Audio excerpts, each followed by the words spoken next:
कई औरतों की ख्वाहिश होती है कि वो सिर्फ अपने पति के साथ रहे, क्योंकि सास की झिक झिक किसे पसंद है। एकता की सास साथ नहीं रहती, सिर्फ पति और वो। लेकिन क्या है एकता की जिंदगी बिना सास के? देखिए। अरे, अरे एकता, क्या है? रोज लेट उठती हो।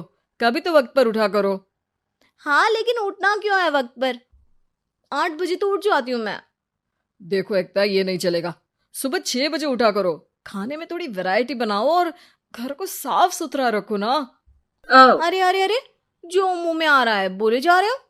क्या मेरा घर गंदा रहता है? कितना साफ रखती हूँ। खाने में भी हमेशा मैंने अच्छी चीजें बनाई हैं। अब फिर ये 6 बजे उठने की जिद क्यों? देखो, मैं नहीं जानता। बस 7 बजे तक घर के मंदिर में दिया जल जाना चाहिए।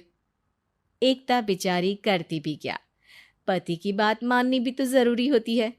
एक दिन एकता सुबह पूजा करके पति को प्रसाद देने कमरे में जाती है, तो पति अपनी माँ से फोन पर बात कर रहा है। हाँ माँ, मैंने तो साफ बोल दिया। सुबह 6 बजे उठना है, नहा कर ही किचन में जाना है और 7 बजे तक मंदिर में दिया जल जाना चाहिए। आ रही होगी चाय लेकर। चलिए, मैं रखता हूँ माँ, बाय। बेचारी एकता ने पति का ये रूप तो सोचा ही नहीं था। वो पति से कहती है, सुनिए, अब सारा काम हो चुका है घर पर, क्या करूं? मुझे कुछ देर के लिए मेरी सहेली सौम्या उसके घर छोड़ दीजिए। अरे कैसी बात करती हो कि घर पर कुछ काम करने को नहीं है? होली आ रही है, बाजार से आलू ले आओ, पापड़ बनाओ, नमकीन बनाओ, दही बड़े बनाओ। सब कुछ आज ही बनाना है? अरे अब मन कर रहा है कि सहेली के घर जाऊं तो जाऊंगी ना मैं। आप नहीं ले जाएंगे तो कैब से चली जाऊंगी। अरे अरे, ये क्या बात होती है? चलो ले जाता हूँ तुम्हें। तैयार हो जाओ जल्दी से।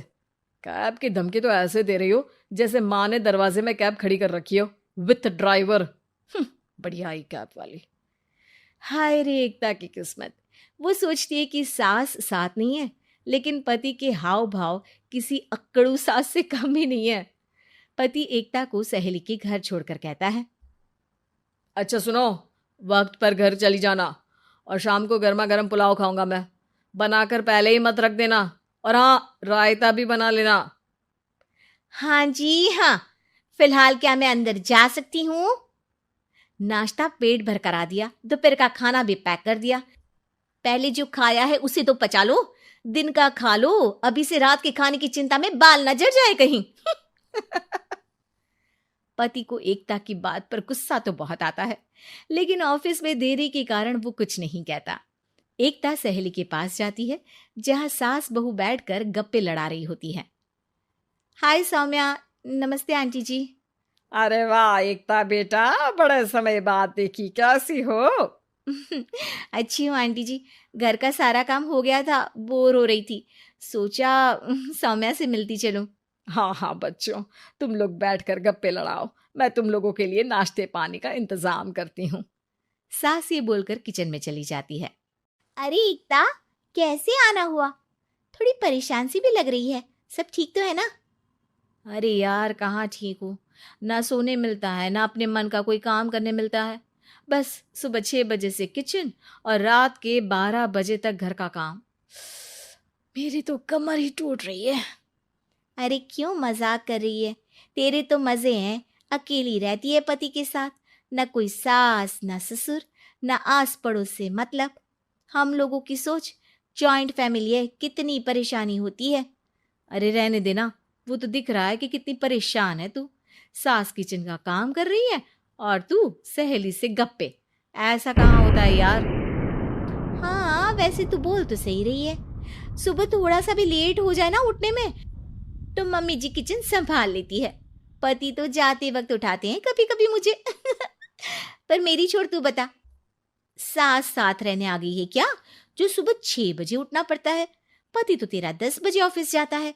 4 घंटा खाना बनाने में लग जाता है क्या तुझे एक लोगों का? अरे रहने देना यार, मेरा तो पति ही सास से कम नहीं है। सारा दिन का ड्रामा, अरे बातें सुनाना, बोलियां बोलना, कोसना, क्या क्या नहीं आता है उसे। यार मैं तो हैरान होती हूँ कभी कभी कि ये सास की आत्मा तो नहीं आ जाती ना इसमें। अरे परेशान हो चुकी हूँ। इतना ही नहीं, वो तो अपनी माँ से मेरी चुगली भी करता है।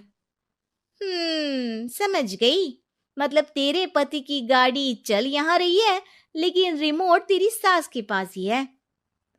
अरे अब जो समझ, रिमोट है या कंट्रोल है, बस मेरा तो मुश्किल हो रहा है यहाँ रहना। सोच रही हूँ 2-4 महीने के लिए मायके चली जाऊं। क्या करेगी? 2-4-10 महीने बाद तो आना ही है ना यहाँ पर। तो क्या करूं, तलाक दे दूं क्या? अरे ये कोई सोल्यूशन नहीं है। तू अपने पति को सुधार भी तो सकती है। कैसे कैसे सुधारूं? सौम्या उसके कान में कुछ कहती है, जिसे सुन एकता खुश हो जाती है।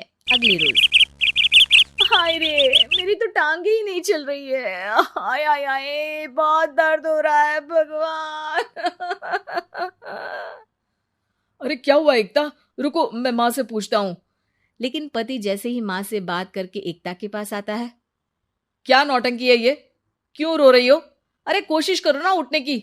ये काम से बचने के लिए जो नाटक है ना, बंद कर दो, वरना माँ आ जाएगी यहाँ पर। एकता की तो मानो मन मुराद पूरी हो गई। अरे हाँ हाँ, तो बुला लो ना उन्हें, जल्दी से बुला लो। मैं 4-5 दिनों के लिए आराम करना चाहती हूँ। चल तो सकती नहीं हूँ, खाना पीना कैसे होगा? अब क्या था, सासू माँ आ जाती है एकता के घर। सासू माँ मुझे ये हमेशा बताते हैं कि आप कितनी हार्ड वर्किंग है। बस अब अगले 15 दिनों तक मैं आपको देखूंगी और आपकी जैसी ही बनूंगी। ये बता रहे थे कि आप 5 बजे सुबह उठ जाती हैं और अरे बेटा, कुछ ज्यादा ही नहीं बता दिया तूने। अब नहीं माँ, मैं चाहता हूँ कि ये आपकी तरह तौर तरीके सीखे, जैसा आप मुझे बताती है ना। मैं तो हमेशा हॉस्टल में रहा, कभी देखा भी नहीं आपको, लेकिन मैं चाहता हूँ कि एकता पूरी आपकी कॉपी बने, घर गृहस्थी आप ही की तरह संभाले। हैं? तो अब माँ जी यही है, तो क्यों न कल से शुरू। लेकिन अगले दिन सास 9 बजे सोकर उठती है। बेचारा बेटा बाहर से खाना मंगा कर खाता है। शाम को घर आता है तो सारा घर बिखरा रहता है। अरे माँ, ये घर इतना बिखरा क्यों है? अरे वो बेटा, आज वक्त ही नहीं मिला किचन से। सुबह का नाश्ता, दिन का खाना, अब रात को तो मेरा मन ही नहीं है कुछ बनाने का, तो बाहर से ही ले आ, या दिन का जो खाना बचा है ना वही खा लेना। ओ माँ, इससे अच्छा तो एकता घर रखती है। भले ही आराम आराम से काम करती है, लेकिन आज तक मुझे बासी खाना नहीं खिलाया। खुद तो तुम 9 बजे उठी हो, वो तो फिर भी 8 बजे उठती थी। अरे बेटा, मेरे बस की नहीं है 8 बजे उठना। वो तो ना मैं झूठ बोल रही थी। मैं तो चली अपने घर। अरे कम से कम तेरे पापा मुझे सुबह की चाय खुद तो बना कर देते हैं ना। ना जी ना, मुझे नहीं रहना अपने बेटे के पास। ये बोलकर सासू माँ चली जाती है अपने घर और एक लाइफ फिर से सेट हो जाती है, बहुत अच्छी तरह।